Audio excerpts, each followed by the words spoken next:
Good morning, my children. We continue with the Tempest, that is Act 5. The last time we met Prospero was when he sent Ariel to fetch the mad men, the three mad men.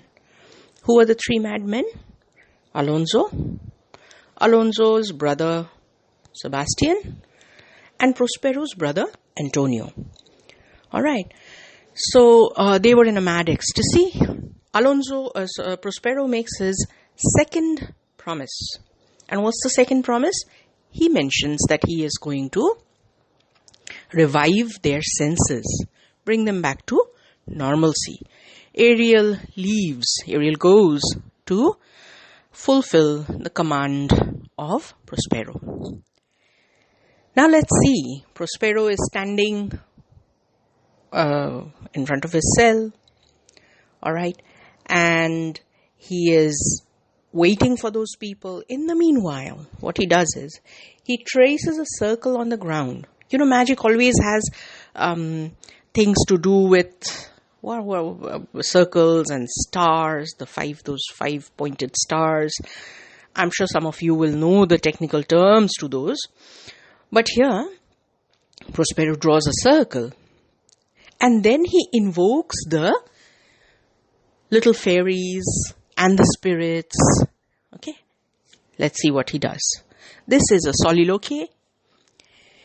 He invokes the elves.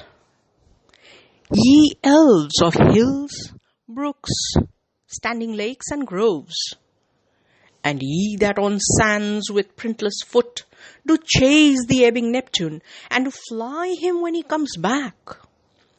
You demi-puppets, that by moonshine do the green sour ringlets make, whereof the ewe-knot bites.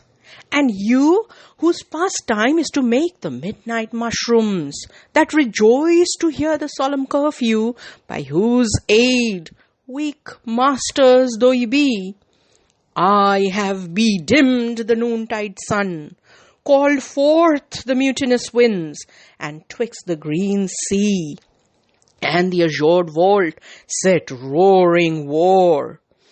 To the dread rattling thunder have I given fire, and rifted Jove's stout oak with his own bolt. The strong-based promontory have I made shake, and by the spurs plucked up the pine and cedar. Graves at my command have waked their sleepers, oped and let them forth by my so potent art. But this rough magic I here abjure, and when I have required some heavenly music, which even now I do, to work mine end upon their senses, that this airy charm is for, I'll break my staff, bury it certain fathoms in the earth, and deeper than did ever plummet sound, I'll drown my book. And there is music.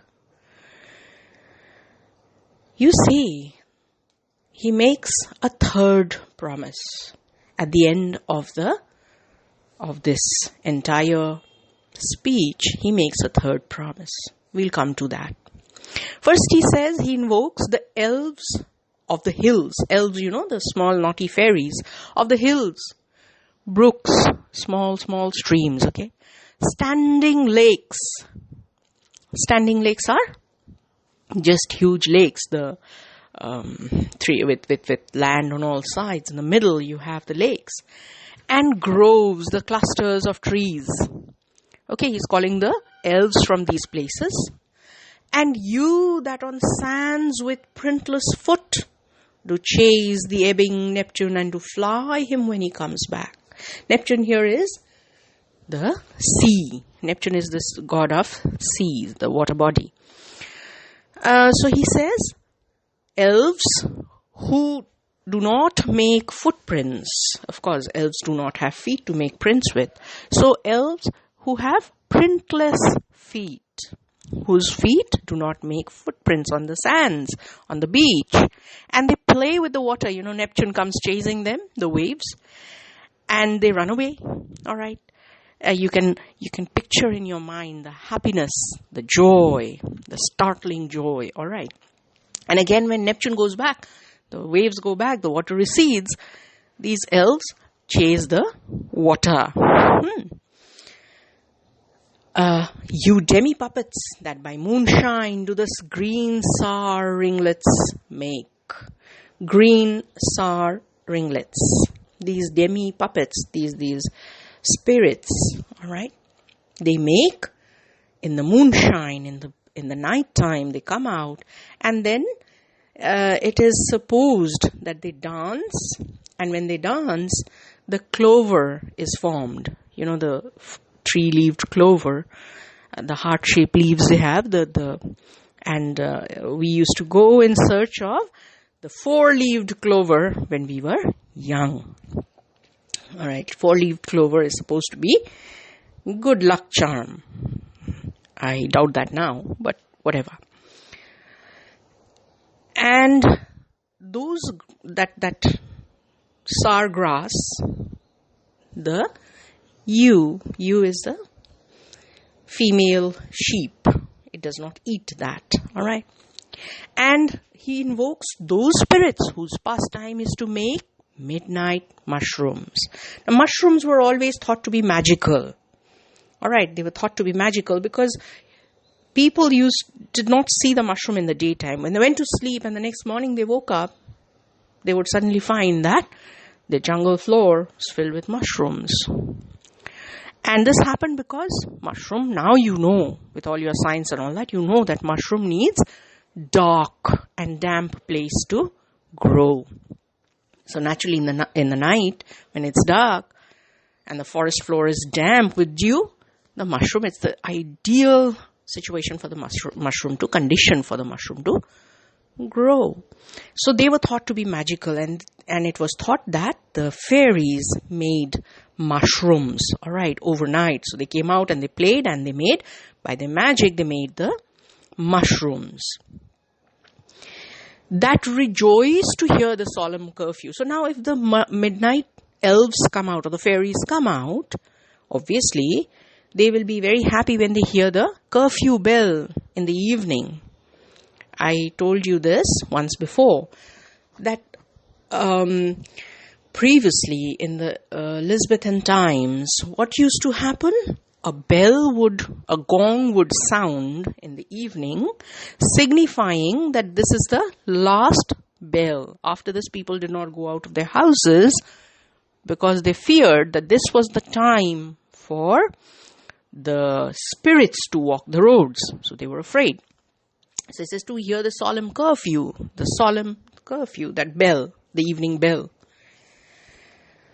By whose aid, now with your aid, with your help, though you are weak, masters, you are not very potent, I have used you to bedim the noontide sun, to make the afternoon sun dim. You know, afternoon sun is hot and burning, a big disk.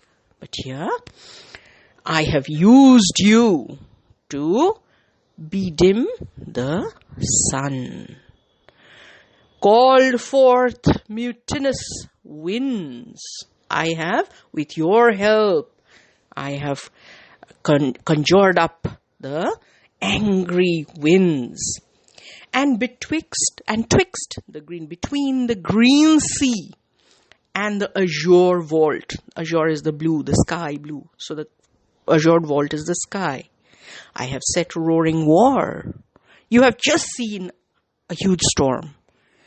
And how Miranda had explained it, that the waves rose up to the welkin's cheek and dashed out the fire. Else, the clouds would pour down stinking pitch. If you remember that speech there.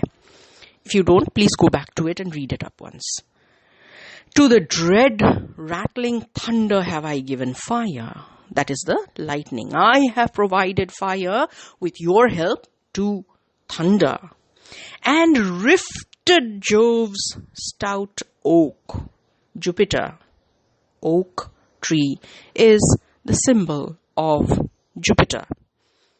So stout, strong oak. I have rifted it open. I have just torn it apart with his own lightning bolt, thunderbolt.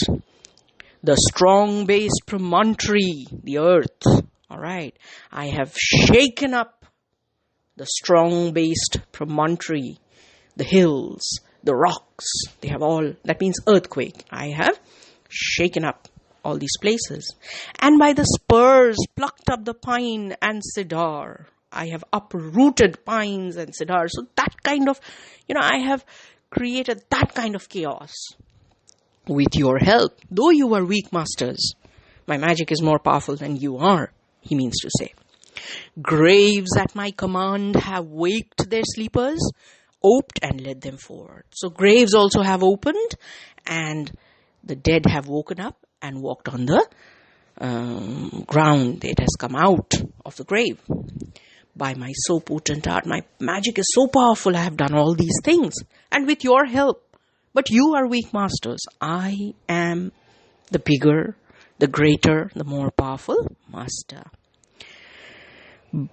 But promise number 3. But this rough magic I here abjure. I give up. And when I have required some heavenly music, now I do some heavenly music so that I can restore the the senses back to those people. I break my charms. Then I'll break my staff. Excuse me. The magic stick. I will break it. Bury it deep into the earth. And deeper than did ever plummet sound, I'll drown my book so that nobody can find it. All right. He makes a third promise. And this third promise over here, the last, reminds me of Jumanji and that magic box. All right. We'll keep it till here today. I'll put up some more in the next class. All right. Bye-bye.